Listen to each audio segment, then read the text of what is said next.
तो इसलिए मेरे दोस्तों, हमें ये तहिया करना चाहिए कि कुरान और सुन्नत पे अमल करें, प्यारे महबूब सल्लल्लाहु अलैहि वसल्लम के लाए हुए तरीक़े पे अमल करें। यह रबीउल अव्वल शरीफ का पैगाम था, यह रबीउल सानी का पैगाम है कि प्यारे महबूब के बेइज्जत का मकसद क्या है। प्यारे महबूब के बेइज्जत के मकसद को अपनाओ।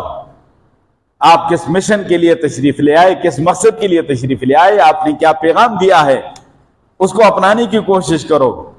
मनाने वाला चक्कर सारा छोड़ दो। और यहां से ये बात मालूम है, ये मनाने वाला चक्कर हमारे बड़े सगीर में ज्यादा है, पाक व हिंद में ज्यादा है।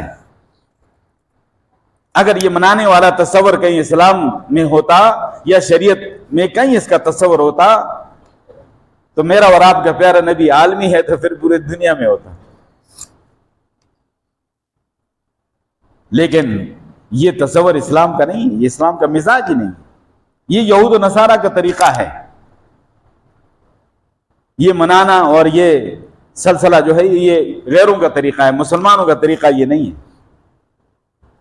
मुसलमान अपनाने वाले होते हैं, मनाने वाले नहीं होते हैं। गुज़श्ता जुमे प्यारे महबूब सल्लल्लाहु अलैहि वसल्लम की दुनिया से रहलत और जुदाई का जिक्र था, और उस मौके पे जो कैफियत थी मुसलमानों की, सहाबा इकराम की, अहले मदीना की, वो आपके सामने रखी।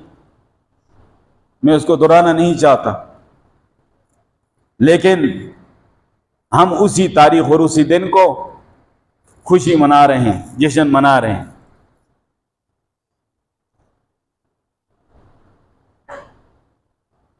मैं अक्सर साथियों से कहा करता हूं, मुझे बताओ मक्का मुकरमा में प्यारे महबूब सल्लल्लाहु अलैहि वसल्लम के मेलाद के हवाले से जो मरकजी जुलूस था वो किस शाहराह से गुजरता था और उसकी क़यादत कौन करता था, मुझे बता देना।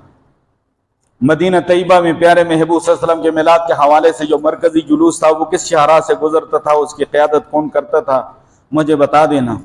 नबी के 23 साल दौर में कहीं हो तो मुझे बता दो, खुलाफाए राशिदीन के 30 साल दौर में हो तो मुझे बता दो, सहाबा इकराम के 210 साल दौर में हो तो मुझे बता दो, यहां तक कि 600 साल गुजरे इस दरमियान में कहीं हो तो मुझे बता दो। 600 साल के बाद एक शख्स ने, जो सियासी था, और ये सियासी लोग होते हैं जहां पर आवाम में इनकी मकबूलियत कम होती है और जहां इनको धक्के पड़ते हैं तो ये दीन का सहारा लेते हैं, कहते हैं दीन का टच लाजमी रखो ताकि लोग तुम्हारी तरफ मुतवज्जे हों। और उस शख्स ने भी ये दीन का टच रखने के लिए, लोगों को अपनी तरफ मुतवज्जे करने के लिए प्यारे महबूब के दुनिया से पर्दा फरमाने के 600 साल बाद जो है इराक के शहर मूसल में इसका आगाज किया था। तो मैंने कहा ये मुझे बता दो, मैं तुम्हारी क़यादत खुद करूंगा और मैं तुमसे आगे आगे होऊंगा इस मामले। लेकिन ये तस्वर इस्लाम का तस्वर नहीं, ये सहाबा इकराम का तरीका नहीं है, ये ताबीन का तरीका नहीं है, ये तब ताबीन का तरीका नहीं है।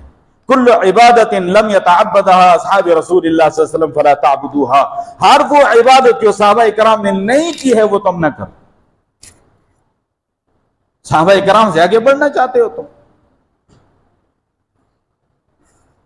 प्यारे महबूब सल्लल्लाहु अलैहि वसल्लम के सच्चे जानिसार, जिन्होंने प्यारे महबूब सल्लल्लाहु अलैहि वसल्लम की हर हर अदा को महफूज रखा, हर हर इरशाद पाक को सीने पे महफूज किया, हर हर सुन्नत पे अमल किया, यहां तक कि प्यारे महबूब सल्लल्लाहु अलैहि वसल्लम के वुजू के पानी के कतरात को जमीन पे न गिरने दिया। आप सल्लल्लाहु अलैहि वसल्लम के नाखन मुबारक जब तराशे जाते उनको जमीन पे न गिरने दिया।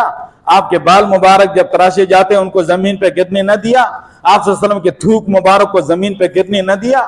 वह आप सल्लल्लाहु अलैहि वसल्लम की शरीयत को क्या ज़ाया करने वाले थे या कोई अल्लाह रसूल के हुक्म को छोड़ने वाले थे? जो आज हमें समझ आ गई है उनको समझ नहीं आई थी। वो बेहतरीन जमाने के बेहतरीन लोग थे, वो हमारे लिए मेयार हैं। माज़अल्लाह आज हम बदतरीन जमाने के बदतरीन लोग, उन लोगों की पैरवी करो जो बेहतरीन जमाने के बेहतरीन लोग थे।